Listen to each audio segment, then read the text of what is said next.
I am super excited. I know that a lot of you that follow me know that Billy Alsbrooks is one of my heroes. Uh, it's crazy how we met because you know how YouTube will pick up what you like, and I listen to all kinds of motivational speakers like Les Brown and Trent Shelton, and it started just sending me motivational speakers, and Billy popped up. I fell in love with it, man. I got hooked. I started showing his videos to the guys in our sober living house. And I thought, hey, why not? Because I watch a lot of Gary Vee and people that are always telling you to go for it. So I reached out to him and I said, hey, man, I really like your stuff. Would you be willing to do an interview on my page? And I really didn't expect for him to respond. But within a week, he reached back out to me, man, and we hooked up. And now for over a year, we've become friends. And like, it's just awesome to be able to develop a friendship with one of your heroes. He's a YouTube star. He has his own ministry. If you don't know who Billy Alsbrooks are, then you're not on YouTube because he's all over the place. Blessed and Unstoppable. He's on world tour. He's getting ready to come to Indianapolis on Sunday, and I couldn't be more stoked. So he has a goal to impact 1 billion lives. And I believe that he's well on his way because everybody that I impact is part of his reach because he has impacted my life in such a way. I'm going to bring him in here so you guys could get you a little taste. What's God up, still Billy? move. God still move. What's up, buddy? How you doing, brother? I'm doing good. I am blessed and unstoppable. Amen. Amen. Well, to God be the glory. You know how we do it. Yeah, man. So the first time I had you on this page, man, it did really well. It was excellent. But since you've been on this show, like I was listening to you. What's the title of it? It's called Wine and Tears, or what? Wine and Wait, roses. Days of wine and Wine roses. and Roses, and you Yeah. really you go into your story with your father and. And I learned a lot from that video. Like you told me a few things, and because a lot of the people that follow my page are in the recovery community, and Right. Right. I know you have a passion. Yes. Maybe just tell the people that are watching that may not know who you are a little bit of your story, man. Would you be willing to do that? Oh yeah, definitely, definitely, man. We can start out to the beginning of what got me here, man. And I was in the music business for 17 years, a rap artist, music producer, songwriter, had songs on Billboard, had my own radio show. I was fully immersed in what we call the Hollywood lifestyle, right? You know, chasing the money, the wild women, the fast cars, all of that, man. And I just, was immersed in that lifestyle, 120 all in beast mode. That's how I was doing it. And I had bought into what the world calls success. You know, if you get the money, you get the cars, they'll listen to you, they'll love you, you'll have respect, like all that. What the world tells us is The gonna make rap us happy. the rap game, man. Right. That's kind of a very materialistic world, right? Exactly, exactly, man. And they tell us, if we get all this, we'll be happy. That it'll quiet all the voices on the inside of us, man. And really, nothing could be further from the truth, man. And the bigger I got in that business, the more successful I got, man. The bigger that hole on the inside got. You know, I wasn't into the drugging and drinking when I was in that world, although I was the biggest promoter of it. I mean, the enemy was using me as the mouthpiece, the marketing campaign for his destruction. And he was using me well, at that time. Like I grew up in a home, as you mentioned earlier, my father was an alcoholic. Everybody on his side of the family, my grandfather, all my uncles were alcoholics, different kind of alcoholics. My grandfather, he was a violent drunk. So if he got to drinking, anybody within a mile of him was in jeopardy of a fight, physical type of altercations. My uncle, all my uncles, they different type of alcoholics. They were what we call functional alcoholics. They could drink, at night, get drunk, but they could get up the next morning and go to work. But after work, Yeah. they were going to start drinking again, right? My daddy, he had a different kind of disease. If he had one drop, he was going to binge for the next 2 to 3 weeks and couldn't stop. Like if he had That one drop, I mean, could That's not me. stop. Yeah, he could not stop. And he would take that, he'd be doing fine. Let's say he would go through the cycle over and over. 2 months, he'd get a new job. 2 months he would be flourishing. Everybody at the job loved him. He'd get promoted.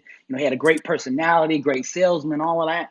But one day he'd be coming home from work and he'd stop by the gas station, stop by whatever, and say, I'm just gonna get a drink, today. And I can take one drink. Yeah. Just like my uncles, they could do that. He couldn't do that. He was trying to be Yeah. like my uncles, and he would have that one drop, and within a few hours, he would be completely unconscious. He would drink to the point of unconsciousness, and stay that way 6, 8, 10 hours. Wake up still intoxicated, and continue to seek the drink, and could not stop. So he wouldn't work, wouldn't be able to work anything. Basically, me and my mother could just count him out for the next 2 to 3 weeks. Yeah. Until he either ran out of alcohol, ran out of money, or ran out of a way to get alcohol, he wasn't going to stop. And we did Yeah. everything we could growing up as a little kid. By the time I was in, middle school to high school, this was a constant cycle that I grew up with. We would hide the keys, hide the money, but he'd still find a way. We'd come home, and I'd come home from school, mom come home from work, and we think, okay, he's going to be, sobering up. But come to find out, he found some change under the couch, walked down to Publix and maybe bought some vanilla extract because it was just loaded with alcohol, and he would just Oh, drink that. Whatever, that's it wasn't about drinking for, taste with him. yeah. It was an addiction. Like he had to silence that craving, and that's what we dealt with, man. He wasn't a violent drunk. Like he really loved me, and he'd kind of get docile when he was drinking. But man, he had this struggle, man. And Yeah. it was really contradictory because by the time I was 5 years old, me and him started doing martial arts together. By the time I was 8, I got my black belt, and I had won the state championship 4 years in a row. Won a junior Ooh. Olympics. I won a junior Olympics, and I even trained with the Olympic team that went on to Seoul, Korea in 1988. So that in that world, we were very disciplined. Like he trained me in discipline. It was all this, but then we had this other thing that was going on with the alcohol that was, a lack of discipline and disease and a struggle and a vice. So it was kind of full of contradictions. My middle school and high school. Around the high school year, my sophomore year, I got into rapping. So, I started channeling all the anger and the frustrations that were going on with my father and the family. I started kind of channeling that into music and kind of escaping. Like I could get on the mic and become the superhero, the super character that nothing could stop. And, that was my getaway. But I vowed very early on that I wouldn't be an alcoholic, that I was going to break that cycle. Because I saw so much of the destruction that it caused. I said I wasn't going to drink, but that So didn't that so didn't when stop you me. when you was rapping, was you doing the drugs and the drinking? Nah, not too much. I mean, in high school, you dabble just a little bit to get a taste because of peer pressure, and I smoked a little weed to try the creativity aspect, to see how it affected that. But in the back of my mind, I always knew that it was in my bloodline. Like addiction was in my bloodline. I was kind of scared, if I pursued it, that's what would happen to me. So it never really had that kind of appeal to me. But the thing was, that was the world I was in because everybody, when you go into a club, that's, clubs are set up. Artists come in, DJs come in, we play music to get everybody moving, thirsty, and they go to the bar to drink or they buy Mm-hmm. drugs or they bring drugs into the club. I mean, that's the environment you're in. So my mouth and the content and the stuff that I was speaking about was promoting, and I promoted it big because I benefited from it. They'd Yeah. say, hey, man, you talk about drugs, you talk about alcohol, people are going to resonate with this. So, man, I said, okay, that's what I got to do, get on in the music business and be hot and, get my money. Okay, that's what I'm going to do. Even though I knew that I was destroying people because I know what was going on at home, with my dad, and I knew what he was facing. But, at this point in time, and it was all about me, me, me. You know what I mean? Just Mm-hmm. me getting mine. And, my senior year, my mother had had enough. She tried everything. My dad had been in every rehab, every program, church, everything that we could do to get him sober.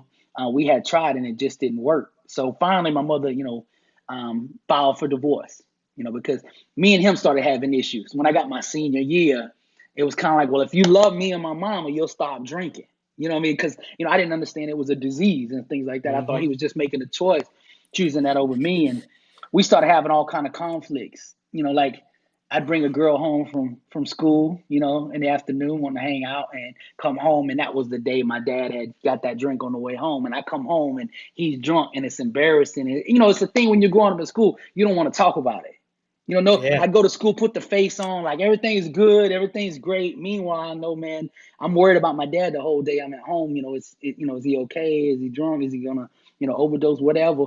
But we don't talk about it. We go to Mhm. the family meetings, shh, nobody talk about it. Now we all Yeah. know what's going on, but we just don't talk about it, man. So it's a Yeah. lot for a kid to carry. You Now know. you talk about him showing up to one of your, was it one of your tournaments or Oh something? yeah, yeah, both ways, man. I'll give you two different examples.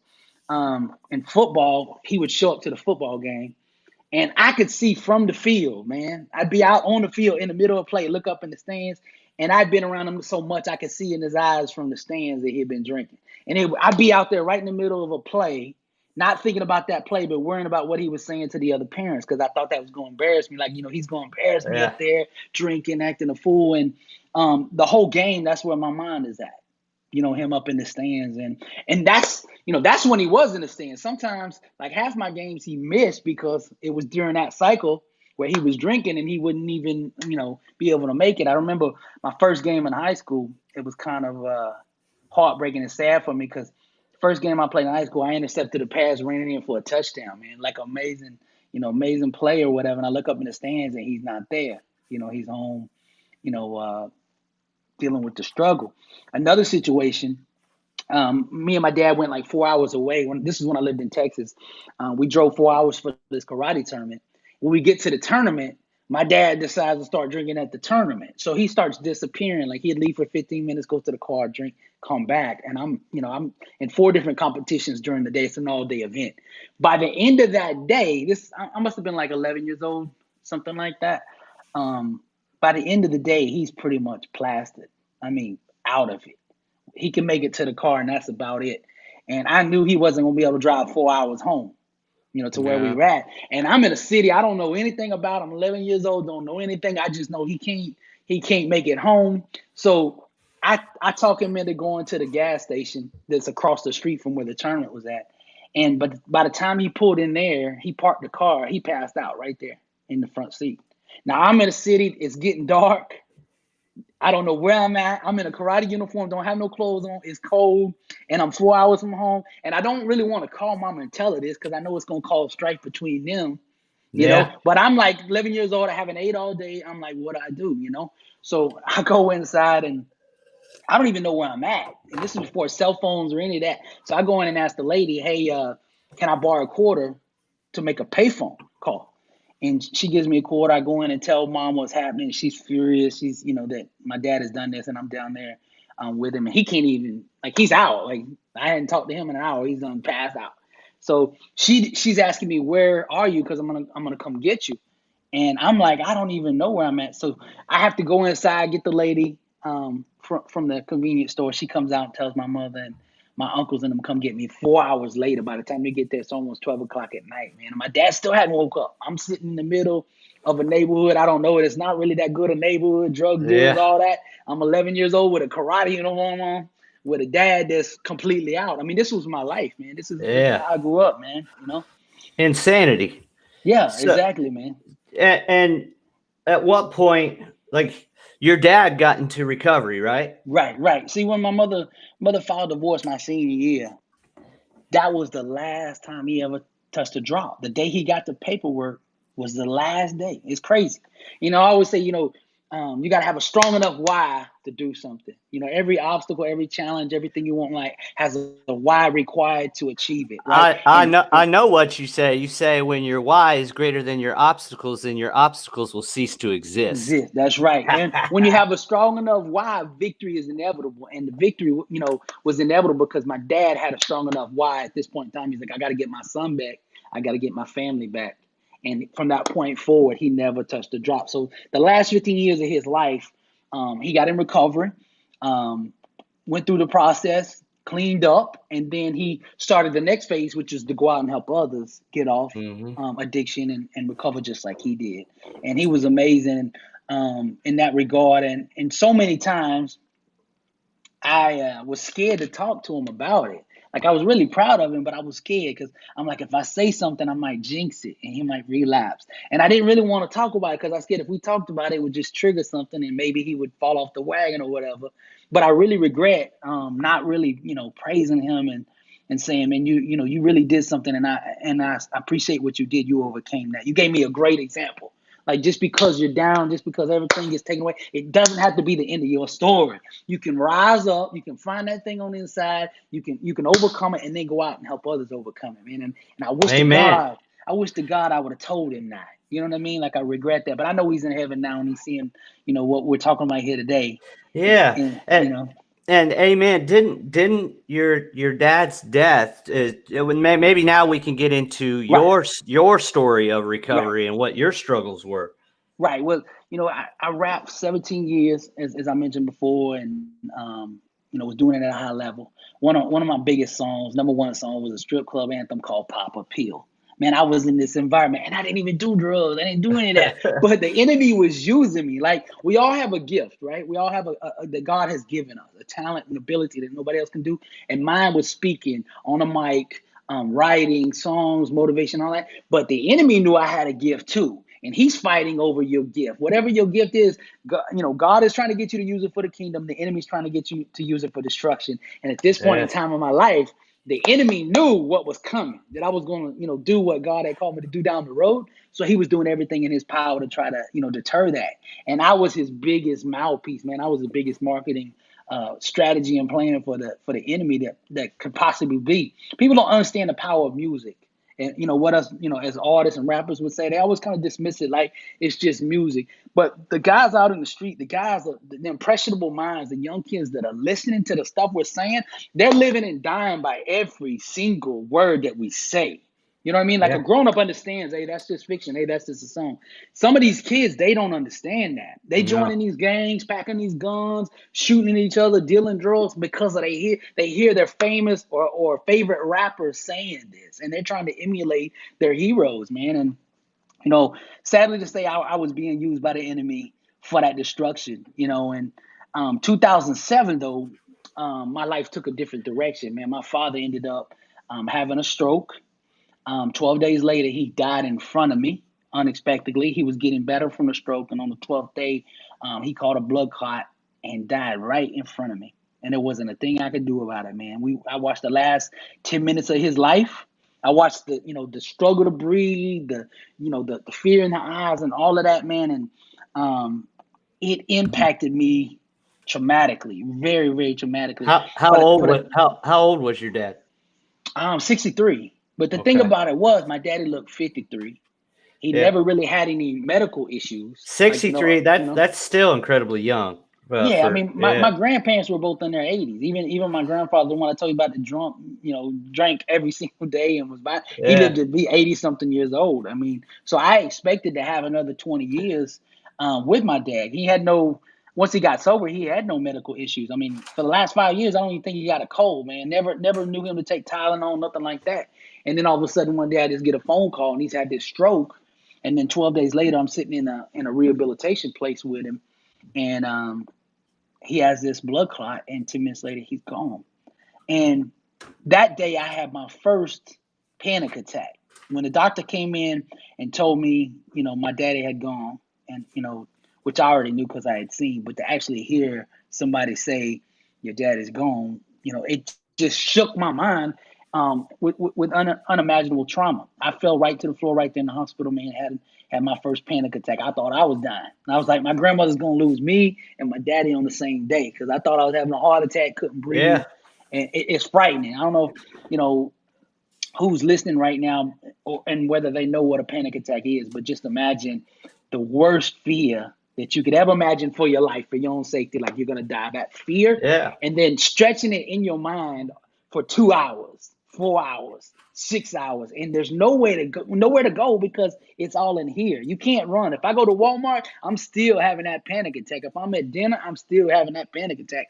Whatever it is, and it basically just took over my life. Panic attacks and PTSD took over my life for the next 7 years. Everything that I had built up in the music business, all the money, the business that I had, everything, man, all of it, man, over 7 years' time, I lost it all. I started out having the one panic attack a day, two panic attacks a day, to four panic attacks a day, to either having one or anticipating one the whole day. I went from, being on stage in front of 20,000 people rapping to being in my bedroom for 2 weeks at a time, scared to come out. The only thing Sure. you control when you have a panic attack is where you have it, Yeah. right? So I was like, let me just stay in this safe little environment right here and have the panic attack in my room as opposed to being in a car driving or something like that. living But that in was ice living in isolation. isolation, and I can't imagine, like, depression probably followed that because Oh yeah. you can't do what you feel like you're supposed to be doing.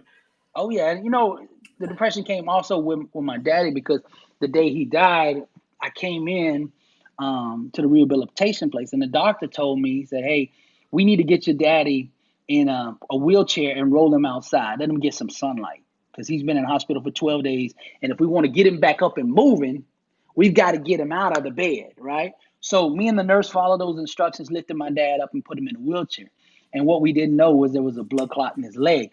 So when we lifted him, it dislodged that blood clot and it went straight to his lungs. And then 10 minutes later, he had died. So for the next 7 years, I held that guilt. Like if I hadn't moved my daddy, then he would still be here. I blame myself. I would go around and say, man, I killed my daddy. I didn't even mean to.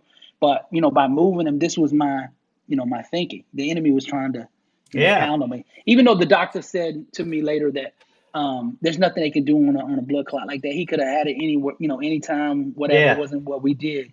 But I still held that guilt. And the enemy would tell me all day long, you killed your daddy. So I went through that depression. I didn't think I was worth anything anymore. Like I repelled any kind of success, any kind of friends, any kind of opportunities, because I'm like, I'm not worthy of that. Subconsciously, I just wasn't the same person the day before, the day after that I was. You know what I mean? Like Yeah. my self worth had been gone. And next 7 years, man, it was all out warfare, mental warfare. My whole life was, taken from me basically. Where I figured it up the other day, I lost almost 2,500 days of my life to panic attack, just giving it away to fear every day getting up. And I tried everything too. Like I went to every therapist in town, every recovery center, grief share, ministry, talked to pastors, Christian Where, counseling, you name it, man. because you've mentioned that a couple times. Hmm. Where did God come into your life? Where was that seed planted? What was he always there? Well, Were your parents Christian? Was when I grew up, they embedded that into me early. I mean, I went to church, growing up until my high school uh, years. And at that point in time, my mother and father basically were like, "Hey, we raised you right. We showed you the way. Now you have to make your own choice. On Sunday you can decide to come with us or not, but we're gonna give you that decision. We raised you right. We hope you'll come, but it has to be your choice now." And around that high school time, man, I started falling on the streets, because my yeah. dad having that situation, I started running with the gangbangers and the druggies and thuggies and all that. That was my life. That's who I looked up to. So I was like, all the heroes that I'm looking up to, they're not in church on Sunday. So I was like, Mom, I'm not gonna go. I'm not gonna go. So basically, from that time all the way until my dad passed away, I didn't have too strong of a relationship with God. Now, I believed in God because it had Yeah. been planted in me, right? Those seeds were in me. Like it says, train up a child in the way he should go. When he grows old, he will not depart from it. Like they Yeah. had planted it in me. And I would have had an argument with anybody that told me God didn't exist, even when I was doing that stuff. But I Yeah. wasn't living it. I would do some contradictory things. Like we'd be about to perform, and I'd be, let's say, I told you before I had the strip club anthem. So I'd be going to these strip clubs performing these songs, and before we went out there to go, do my song, pop a pill, me and the group would huddle up and say a prayer before we went out there. You know what I mean? Like Yeah. I look back and I just kind of laugh at myself to see where I was at and contradictory. But I know Yeah. God understood where I was at that time. Like he understood, okay, this guy's going to evolve. I understand that. Wherever you are right now, God understands where you're at. You know what I mean? Like we think that we have to be perfect, but God understands where we're at in the equation. Now, where he started to move was when my father, actually when I got that news, of course, that he had the stroke originally. That brought me closer to God. And then when my father passed away, it pushed me even closer to him. Like I knew, I was like, man, I'm alone here and I don't know what to do. And I reverted back to what had been planted in me years ago. Yeah. And I So, hadn't talked to God in a long time. The day that I saw him, have the blood clot, as the doctors rushed me out of the room as they began to work on my daddy, I went into a bathroom stall right there in the hospital and got down on my knees. I said, Lord, um, I know you can heal. I know you have the power. Um, but I don't want my daddy to suffer either. So I just turned this thing over to you. And that was the first time in my life, really, that I got down on my knees and really said a prayer from the heart. Not just saying some words, not just reciting something that they tell me at church, but like really, hey God, like this is real. Like I yeah. at this point in time, I'm here. Like I was broken. You know what I Yeah. mean? I'm like, Lord, I turned this thing over to you. And I believe he honored that prayer that I prayed there. And my dad went on to heaven, but I believe God didn't leave me. If God takes Okay. something from you, He's always going to replace it with something equivalent or something better. And when my daddy left, God became my daddy. You Yeah. understand? And so that was the only equal replacement. Well, if my dad left, God was the only replacement of that. So He became my daddy and adopted me. And as I went through the struggle with the panic attacks, I believe it was like the fourth or fifth year that I was going through the struggle. I started doing this one thing. I'd have these panic attacks, right? At first, when I'd have them, I'd get so scared thinking I was dying, I'd run to the emergency room. Like I Yeah. ran 12 times to the emergency room thinking I was going to die, in 9 months. In 9 months' time, I was there 12 times. And every time I come through the door, they were like, here comes Billy. Like they knew me by Yeah. my first name. I've been there so much. You Yeah. know, and when doctors and therapists can't fix you, they seem to have a tendency to want to give you some drugs. Like, here, just take this, the opiates and all that. And I knew, even though I was in this state, I knew I couldn't take them because I was like, this is the shot. The devil knows that I wouldn't do this on my own. So he's gonna get me in this situation and try to get me here. So God gave me that revelation. So I didn't take the drugs. I'm just like, I've just gotta figure out a way, torture or not, I gotta figure it out with my thinking. I'm just gonna have to overcome it. And so what I started doing when these panic attacks would come on is I'd put my shoes on and go out the front door and start walking around my block. We had a 1 mile square block around my neighborhood. So I would start doing this walk and I'd go out there and start yelling at God, crying to God, mad at God, you name it, man. I'd be out there like, why me? Like, why you took my daddy? Why am I having these panic attacks? Why did everybody leave me when I'm going through the struggle? Why did I have to lose my businesses and doing all the right things and everything is not working? I was mad at him. And then I was guilty the next minute. I'm sorry, Lord. I haven't moved my daddy and it's my fault and all this struggle, right? So I finally got to the end of me about the fourth or fifth year with nothing was working. Nothing was working. I mean, I was at the bottom, bro. All my money was gone now. All the friends had left, so-called friends from the rap world, all of them were gone. And it's just me and God out there on that block. And finally I cut a deal with him, man, straight up. I said, Lord, I'm at the end of me, which is the best place to be. A lot of, we don't get that, but that was the Yeah. best place I could be at that time, at the end of me. Because when I was at the end of me, that's where God was. He was sitting there waiting on me to get to the end of me. Because we try to do it a lot of times, right? We try to fix Yes. it. And this kind of stuff that we're talking about, emotion and deep rooted stuff, we can't do it alone. It's So it's that it's that moment of surrender that we talk about in recovery all the time, man, yeah, where you surrender and say, I can't do this on my own. right. I remember my daddy used to say, the people that he saw struggle the most with recovery was ones that didn't, surrender to the higher power. Yeah. Those are the ones that had the hardest time. And I'm out there on this block and I'm like, I'm at the end of me. So I said, Lord, everything is gone. I got nothing else to give you whatsoever. There's nothing in my life, nothing else to give you. I said, the only thing that I have to offer to you, because if you don't heal me, I'm done. Like my life didn't even look the same. I forgot who I even was before this. Like it was gone. Like it was just a memory, right? And I said, Lord, if you don't heal me, I'm done. So here's the deal I'll do with you. If you heal me, I'll go out and tell the world who did it. It's the only thing I got to offer you. Amen. And boom. Now let's be real, because I know some people on the other side of this. It still wasn't an overnight thing. It Yeah. wasn't like, okay, I still had 4 more years of struggle. I still had Yeah. to go through the fire, right? But God began to intervene on my behalf. He sent me the right counselor, the right therapist.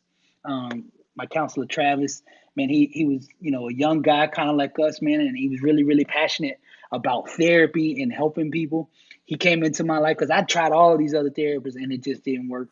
You know what I Yeah. mean? Like the Harvards and Yales and all it just didn't work. But God sent me the right one that I needed that could connect with me, man. And he blessed the therapy. It was a long battle, long struggle. Every day I had to get up and go to war day by day, right? Take it one day at a time. Every day I had to get up and overcome this thing. But God began to strengthen me every single day. I got a little bit stronger. The panic attacks became a little less intense, and I began to win some battles, man. And I started slowly taking ground back in my life. And God eventually went on and delivered me from these struggles.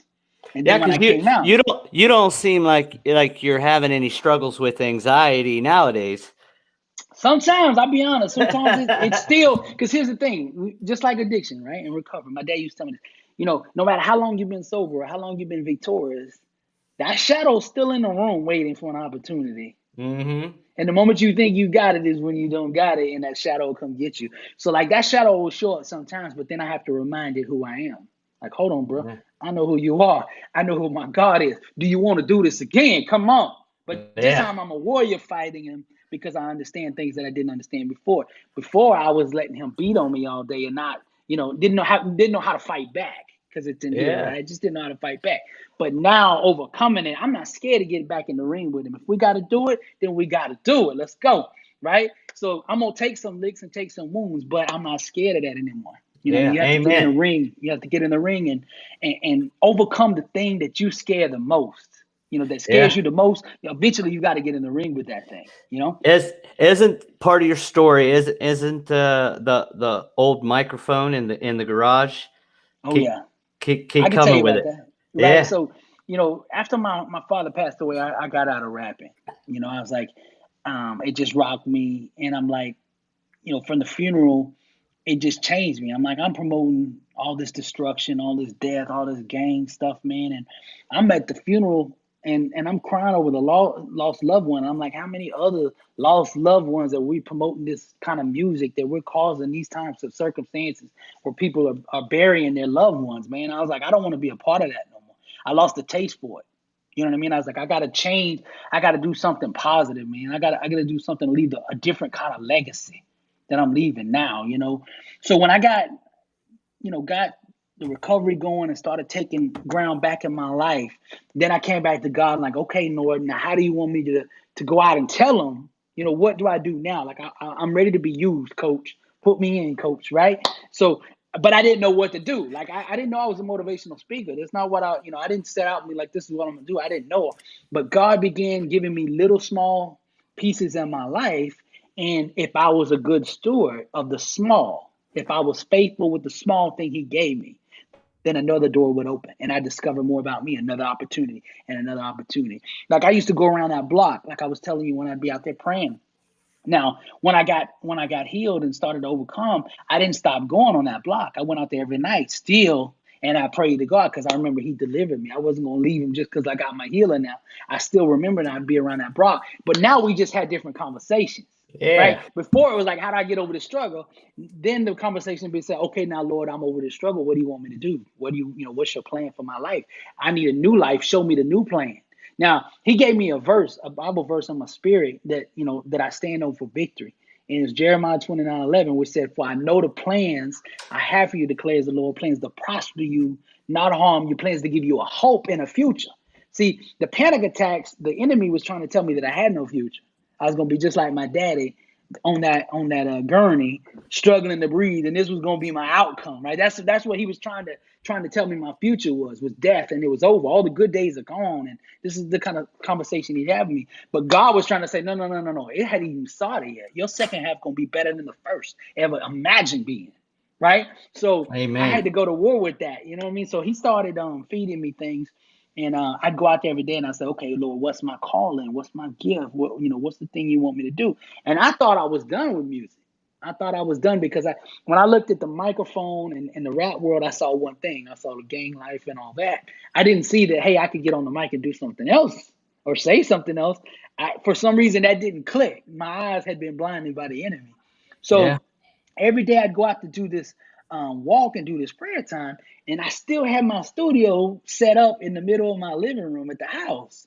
So I had the mic sitting right in the middle of the room.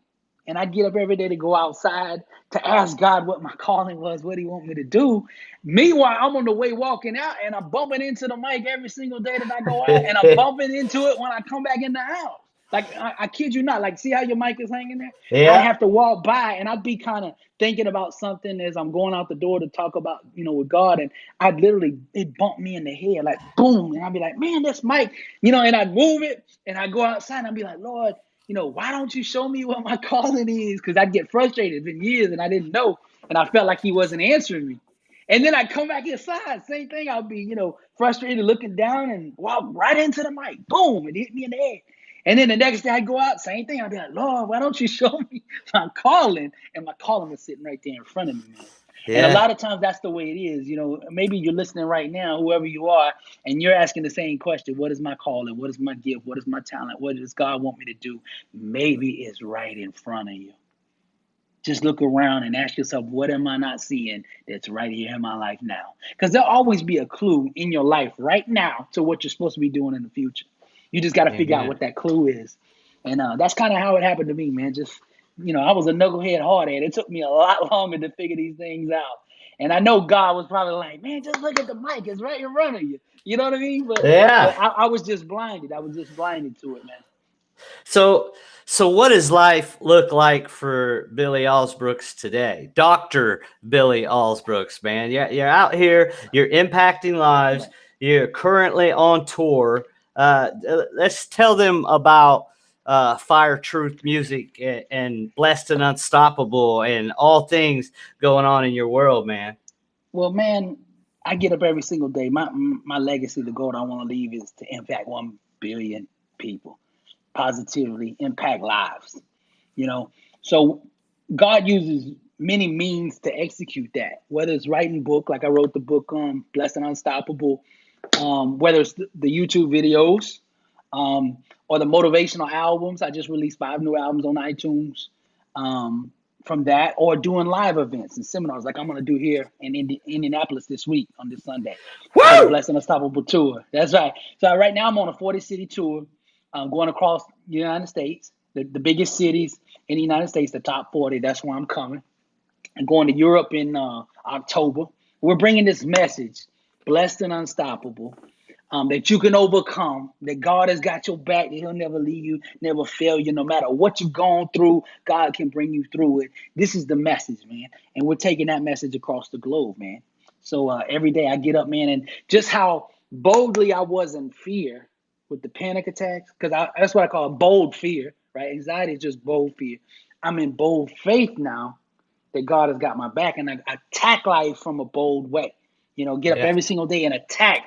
I think a lot of times as Christian and believers, we kind of carry a mindset of passivity, like we're supposed to just sit back and let the world, happen to us and play defense.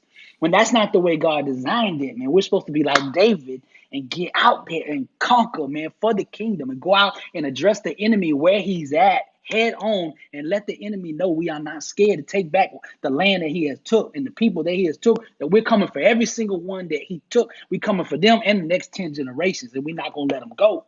Come And that's on how we now. have to attack life. Every Yeah. single day I get up with that in mind, man.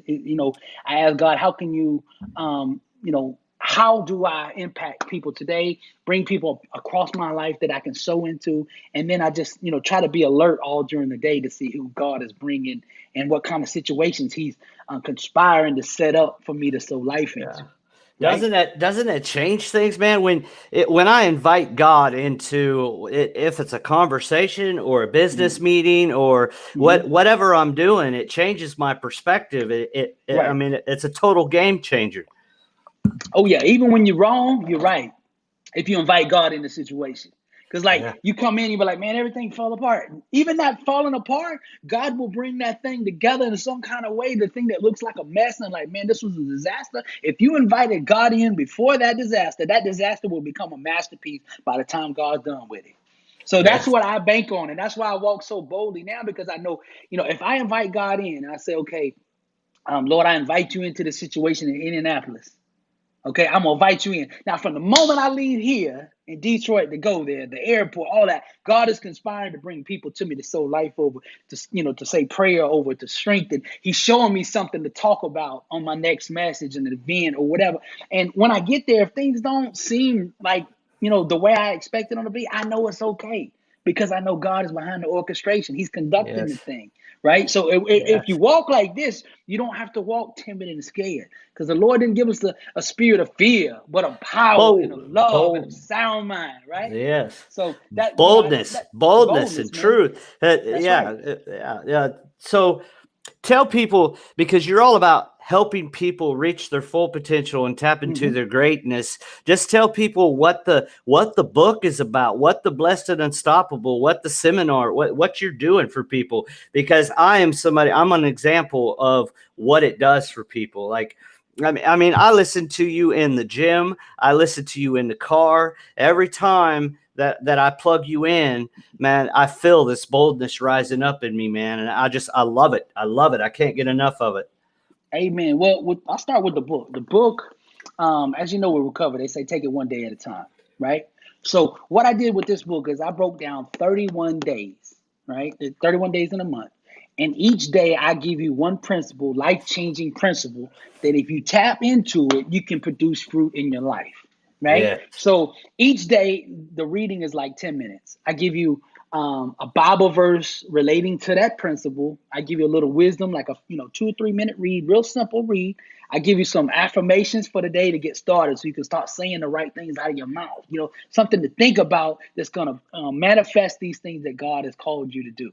Right? I've got some success quotes on that particular principle that people have said throughout history. And then I got some self-assessment questions, man, because it's all about us self-assessing where we are. Because if you want to go somewhere, first you got to understand where you are now in order to plot a strategy and a plan to get there. So I lay out the right self-assessment questions to unlock you. Because see, questions will take you wherever you want to go. You just got to ask the right question, Yeah. right? And successful people, they just ask more empowering questions on a more consistent basis than the average person. The inner dialogue from a champion, overcomer, a winner, a successful person, the inner dialogue is different than the average person. So if you want to become great or you want to step into recovery and win, the dialogue has to change. The inner dialogue is the most important. What are you saying to yourself, right? And I Yes. kind of steer that with the book. I help you get that inner dialogue right in order to, make that next leap. And the last thing I do on each day is give you an action step, because it's all about action. You can Action. listen to the videos, the interviews, you can hear all this stuff, but if you don't take action, it's to no avail. So So true. if you hadn't got the book, check it out. It's Blessed and Unstoppable, your blueprint for success. You can get that on Amazon. Um, it's a top seller right now. Been in 29 countries right now, selling all over the globe. And to Yes. God be the glory with that. And Yeah. then with the YouTube videos, as we mentioned, you were talking about, I release a new video every single week. So every week I I give you a know. new I message know. or something. I wondered if you had a clone or something, man, because you're consistent. You put out more content than anybody I know, man. Man, God is good. The first page in this book, I talk about it. It says success is a marathon of consistency walked out one day at a time.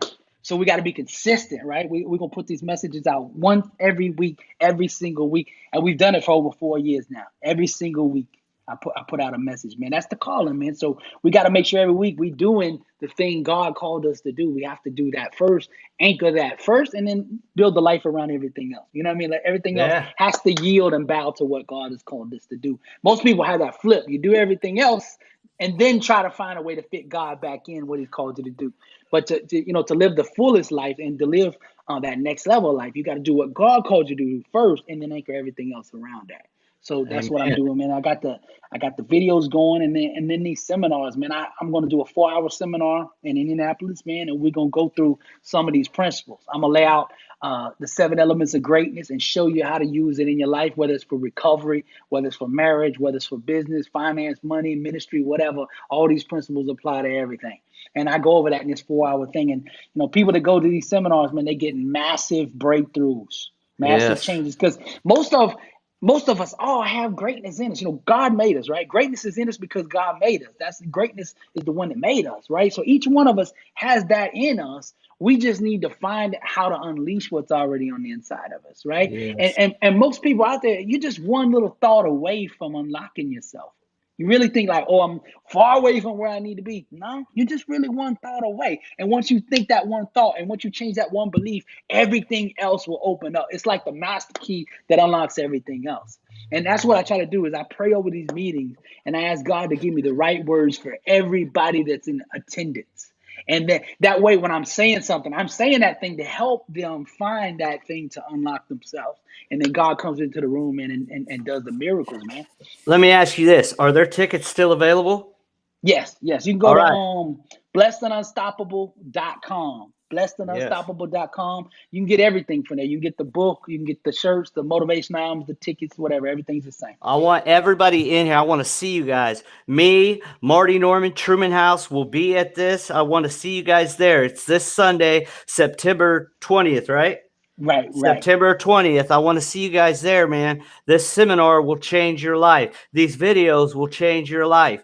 I mean, it's all about reprogramming our minds. We've got to be consistent and we've got to start paying attention to what we're putting in our body because it right. matters. It Exactly. And matters. the word confirms this. It says, be not conformed to this world, but be transformed by the renewing of our Yes. mind. Our mind. You want to change something? You got to change your mind because everything in our life is just a fruit of our thinking, our most Yes. dominant thought patterns. If I think like an addict, a thug, a drug dealer, whatever, my life is going to reflect that. If I think Yes. like somebody's victorious, somebody who's an overcomer, somebody who knows God, somebody who's in their purpose, my life will eventually reflect that. You know what I'm saying? Amen. So what we got to do is get around people like how we're doing here, how you've got this community online, how we got this event set up, how we doing the motivational thing. We got to get around people, man, that are thinking like we want to think, and then that will begin to rub off on us, man. And then Yes. we'll start seeing a change in our life, and we'll start becoming what we were designed to be. Amen, man. That's beautiful. You're beautiful. I love you. I can't believe that we're actually finally getting to hang out. I couldn't be more stoked. I couldn't be more excited to actually get to meet and hang out with one of your heroes, man. I love what you're doing. I admire you. And you know what you're speaking, I used to think was just fluff, man, but it's the truth for everybody in here.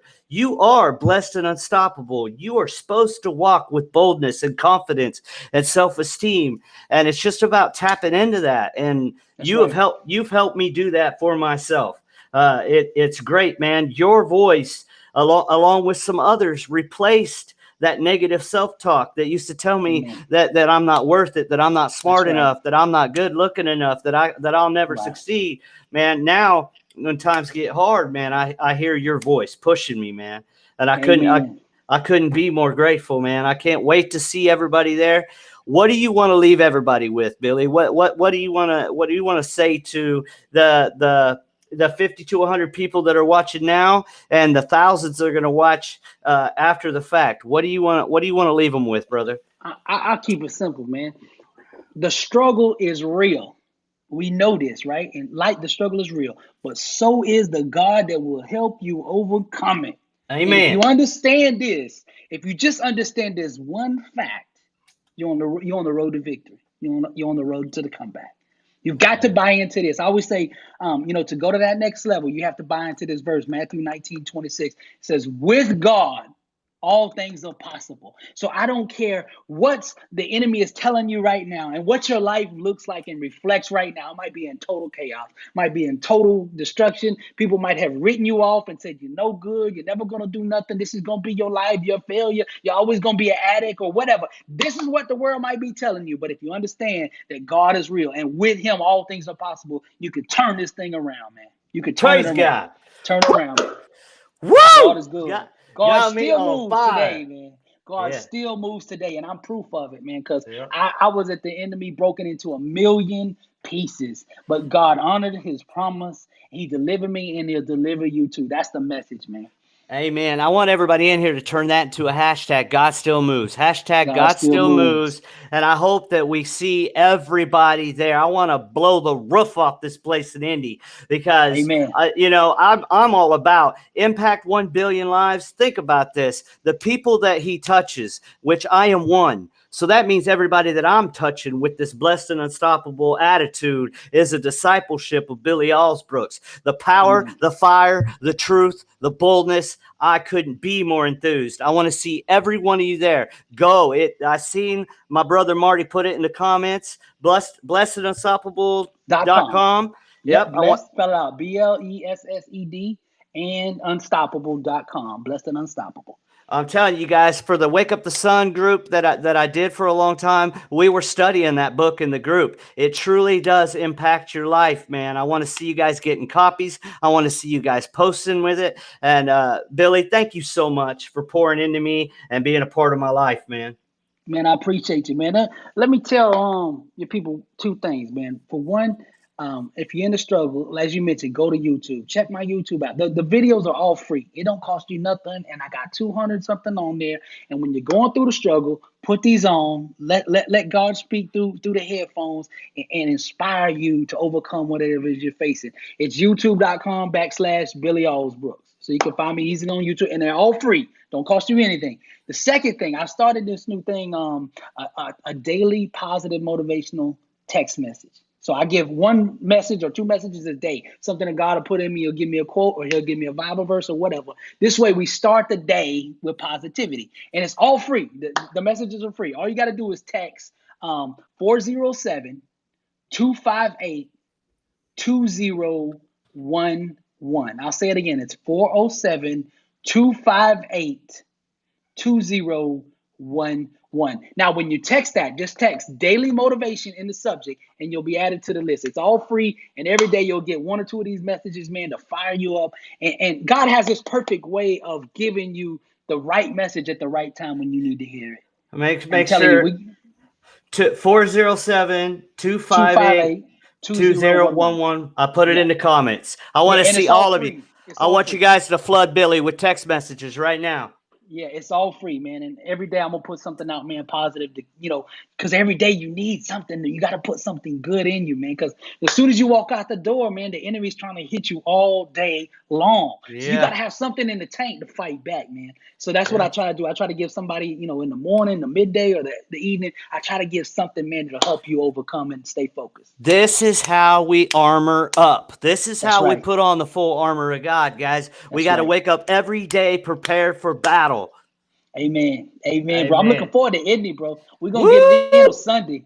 Yeah. It's 1 to 5 p.m. on Sunday. So y'all come prepared. Bring your pencils and your pens, man, and some notepads, because we're gonna give you some ammo. So Monday come, you're gonna be a different person on Monday after this conference, man. You're gonna start attacking life on Monday. So make sure you don't miss it. This Sunday, 1 p.m. to 5 p.m. in Indianapolis. All right. I'll see